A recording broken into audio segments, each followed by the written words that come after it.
کو بدون کارتکلاس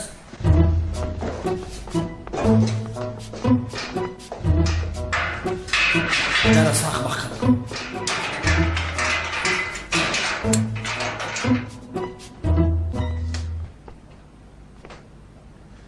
اینقدر بر وقت دستگیر شدنت رو انتظار نبودی. از بیمارخانه حجت ها رو دزدیده پرتافتی، اما فایده ندارد. اما این جنایت در آخر حتما یک دلیل میگذارد. کلتکلاس در مقابلت کمیسر اونال است. دانسته باش در روبرویت یاردمچی کمیسر لویت است. کرموش تو برای چی در روز نیکو هم روبرویم برآمدی؟ دیگر روز نبود. از پشت دیگر سله تلفن ما جواب نمیده. آبرو ما رزوندی. میکروب بگو چیکارت کنم؟ رفتم لویت. جواب میگوی خزنده. برادر اینجا کنسانه او پوی تورا دور اوخی؟ چرا سامان جایی؟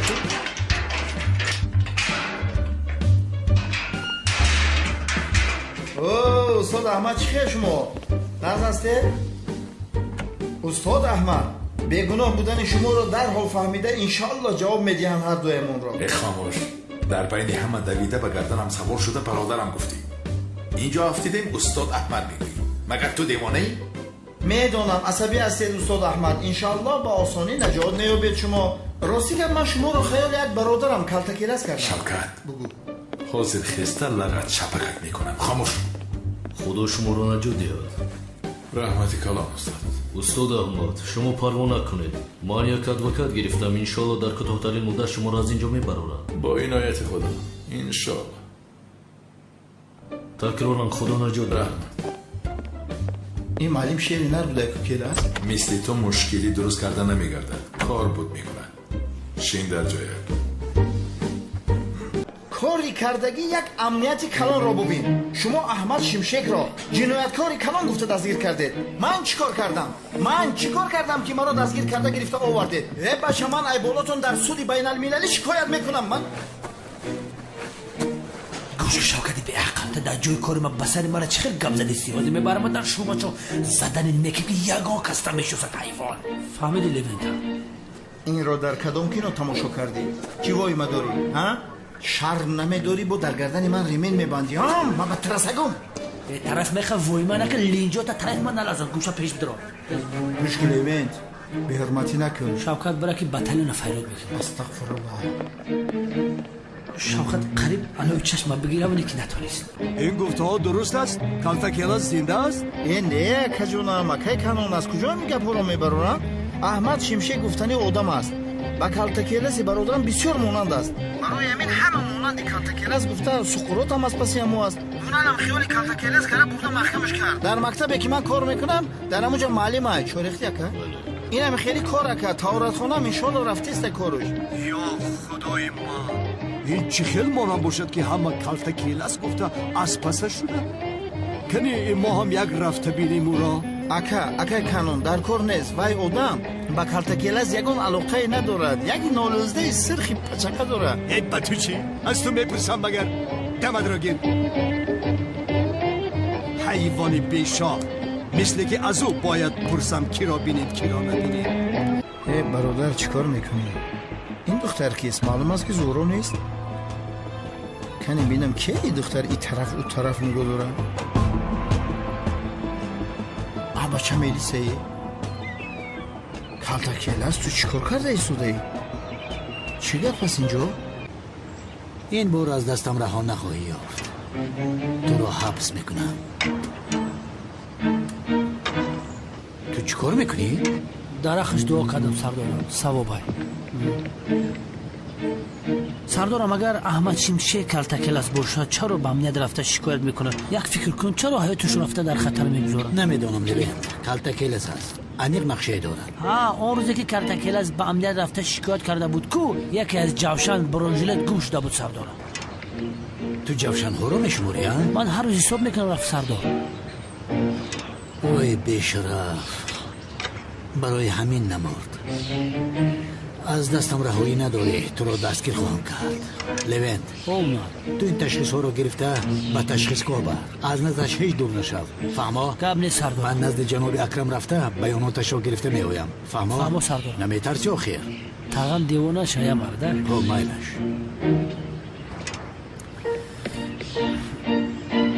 бародаро давом диҳед. ай мурда аллергия дорам, камтарак дуртарак бистам. бахшиш бародаро, бо фикр наке ки ман метарсам. аллергия дорам. دانسته باشید که از دستی وی در ایمان بسیاری جوانان خانوایران شدند. ایسته ببین شرف چیزی که من میبینم شما هم میبینید. قسم میخورم این رحمتی دوملو کلتکلس است. زنده شده است. вай рафиқон чӣ хеле ки ба шумо гуфта будам, ин кас устоди дин ва ахлоқ аҳмад шимшек.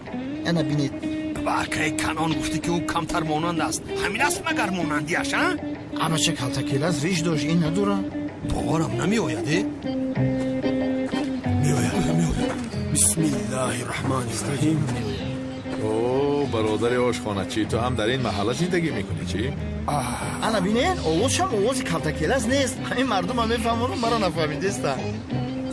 زامبی دف شو تو دوملای ساخته هستی. تو زامبی هستی به قبرستان رفته در قبرت خواب کن. این چی گرم گورزید خواب کن خودت زومبی هستی نمیگی بای خودی کلتکلس هست ها؟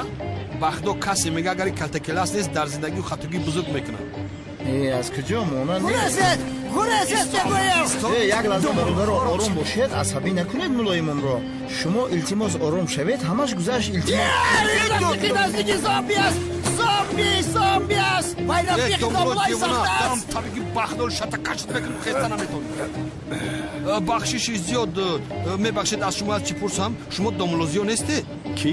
домлозиё نه این جوان هم دائما مرا به داملوزیا مانند من هیچ چیز رو نمیفهمم. من کیم؟ داملوزیا من نیستم. من به حال خودم سرگردان استاد هستم. نامم احمد شمشک. ای به نام خدا بیا شوخی نکن. کلتکلس یا خی؟ لطفاً از شما خواهش میکنم این مسئله رو دیگر گپ نزنید. عصبی میشوم. امروز از پشت همین کلتکلس چیزهایی بود که ندیده باشم. از پشت همین کلتکلس در نزد شاگردانم قریب بود که حبس شوم. التماس این خیلی نگوید. من کلتکلس پلتکلس نیستم. روز بخیر. شادم. خیلی شادم. узр мепурсем келас. устод аҳмадҷон, یک لحظه تو هم دوملان نیستی. زامبی هم نیستی. استاد هستی. همین خیلی این چه گپ است؟ در یک مسجد کلان امام هستید. زامبی پام بگفته به شما میزد مگر خیر؟ این سبب مستجاب نگشتن دعاهای من، یعنی به زامبی مانند بودن تو بوده است. شاید چنین باشد. به این هم با این قد و قامت دعا قبول نمیشه. устод як савол сарамро гаран кард устод. устод амин хӯроки якумро дар хӯроки дуюму хӯроки дуюмро дар хӯроки якум бихӯрӣ оё ҷоиз аст ё не устод? پسرم چه سوال است؟ تو همین خیلی سوال ها میپرسی؟ آدمی عجیب هستی ها؟ устод масалан аввал ош хӯрем баъд шӯрбо ҷоиз аст? ای پسرم هر لقمه که میخوری بگو بسم الله. دیگر همش تغریه. خیر روز بخیر. худо аз шумо розӣ бошад устод. мисли оки гугл асте. من باور نکردم خدا همین ولی کلتکلس همین مورا مسخره کرده. دوام دهید. من این خیلی حالت ها رو همین чӣ ҳама гуфтум келас нест. шумо ҳам содаи ҳар гап гуфтесед. технология рабин як мурчара дар микроскоп мемони кало нишон мета ранги гов метоваи. دیرکه چی شد؟ сардорам о чизое ки аз даруни қабристон гирифтем анализаш ҳозир мебироям. гӯш какавна аммо аҳмад шимшаке ки картакелас гуфта бурда дар шӯъбача маҳкам кардем ку ташхисоша надорем. این رو من حل کردم. чӣ хел? ای چورچشمه در کجا میگردی؟ نگفته بودم که از اینجا دور نشو. ай ба номи худо як пӯлачони шудем омадам. خودت بدونی که تلفن سله چند روزگی دست نارسته که پیش او برم. طرف من خیلی نگاه نکن. من کار من 100% اجرا میکنم.